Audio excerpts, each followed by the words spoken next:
বাজার থেকে কই মাছ আনলে সবার আগে আমার মনে পড়ে তেলকইয়ের কথা। কিন্তু আলু বেগুন দিয়ে বানালেও মন্দ লাগে না, ফুলকপি আলু দিলেও বানালে ভালো লাগে, কিন্তু সবার আগে আমার মনে হয় কেন জানি না তেলকইয়ের কথা। তো সেটাই আজকে ভাবলাম তেলকইয়েই বানাই। তার জন্য কই মাছটাকে ভালো করে ধুয়ে লবণ হলুদ মাখিয়ে আর ভাজতে বসিয়ে দিয়েছি। যখনই তেলকইয়ের মশলাটা বানাতে গেলাম, ও বাবা, দেখলাম পেঁয়াজ বাড়ন্ত, পেঁয়াজই নেই।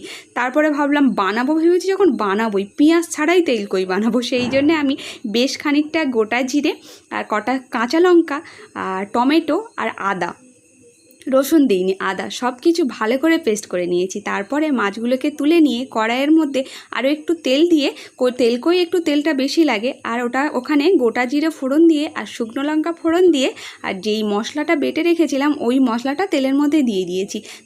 তারপরে দিয়ে দিয়েছি একটু হলুদ গুঁড়ো, স্বাদ মতো লবণ আর একটু কাশ্মীরি রেড চিলি পাউডার, কারণ এটা কালারের জন্য। আর আমি আগে থেকেই তো কাঁচা লঙ্কা বেটে দিয়েছি। তারপরে মশলাটা বেশ কষিয়ে তেল ছেড়ে গেলে আমি জল ঢেলে দিয়েছি, জল ঢেলে দিয়ে মাছগুলো দিয়ে দিয়েছি। ফুটে গেলেই তো তৈরি হয়ে গেছে তেলকই। আর সত্যি বলছি, কী যে দুর্দান্ত টেস্ট হয়, এত অল্প